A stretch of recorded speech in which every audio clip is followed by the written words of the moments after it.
Selamat pagi anak-anakku sekalian. Bagaimana kabarnya? Bapak berharap kalian semua dalam keadaan sehat-sehat saja.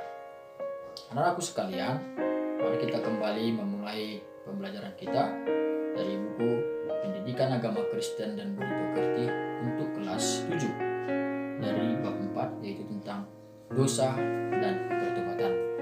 Namun sebelum kita membahas materi kita membaca ayat Alkitab dari 1 Yohanes 1 ayat yang ke-9. Demikian bunyinya. Jikalau kita mengaku dosa kita, maka Ia dengan setia dan adil akan mengampuni segala dosa kita. Anak-anakku sekalian, bahan pelajaran kita saat ini ialah tentang dosa dan pertobatan. Perlu kita sadari dan mengerti bahwa semua orang telah berbuat dosa. Sadar tidak sadar pasti melakukan dosa. Mungkin contoh kecil di dalam kehidupan kita sering melawan orang tua kita, itu juga adalah dosa. Kita sering membuat keributan di antara teman-teman kita, itu juga adalah dosa. Bahkan kita juga sering melawan orang tua kita, melawan guru kita, itu juga adalah dosa. Dan masih banyak contoh-contoh yang lain yang membuat orang tidak senang, itu adalah dosa. Anak-anakku sekalian, perlu kita tahu apa akibat dari dosa tersebut. Ya. Contohnya adalah akibat dari perbuatan kita, akibat dari dosa kita. Yang pertama, teman-teman kita akan menjauhi kita, sahabat kita akan menjauhi kita, bahkan guru-guru kita tidak senang kepada kita, bahkan juga semua orang akan tidak senang kepada kita.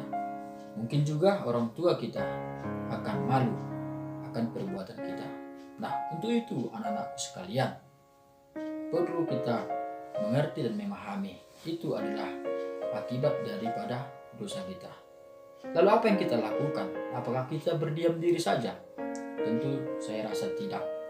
Yang perlu kita lakukan adalah kita memperbaiki sikap atau kita bertobat. Apa itu pertobatan? Pertobatan adalah suatu proses memutarbalikkan dari kehidupan yang lama menjadi kehidupan yang baru. Yang dulunya masih suka melawan menjadi tidak suka lagi melawan. Yang dulunya malas menjadi tidak malas. Yang dulunya suka membuat keributan menjadi suka kedamaian. Yang dulunya melawan orang tua menjadi hormat kepada orang tua. Yang dulunya melawan guru menjadi hormat kepada guru. Itulah sikap-sikap orang yang sudah melakukan pertobatan. Anak-anakku sekalian, dari pembelajaran kita saat ini, yaitu tentang dosa dan pertobatan, apakah anak-anakku sekalian mau bertobat? Tentu saya rasa kita semua mau bertobat. Nah, untuk itu anak-anakku sekalian, dari pembelajaran yang sudah kita pelajari, yaitu dosa dan pertobatan, tentu anak-anakku sudah memahami. Untuk itu, sebagai bukti dari anak-anak sekalian mengikuti pembelajaran ini, bukti memahami pembelajaran ini, maka Bapak berharap kalian boleh menunjukkan sikap pertobatan di dalam keluarga masing-masing, bahkan juga di lingkungan masing-masing. Nah, untuk itu anak-anakku sekalian, Bapak memberi tugas yang untuk dikerjakan di rumah, yaitu menuliskan sikap pertobatan di dalam keluarga, bahkan juga melakukannya minimal 5 jenis pertobatan yang dilakukan di dalam kehidupan masing-masing dan di dalam keluarga masing-masing.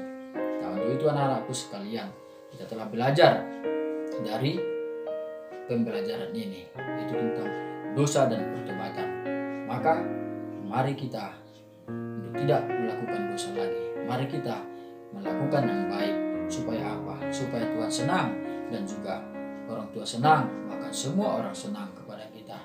Nah, anak-anakku sekalian, cukup sampai di sini pembelajaran kita dari pembelajaran bab 4. Maka saya harap anak-anakku sekalian tetaplah semangat belajar meskipun di masa pandemi.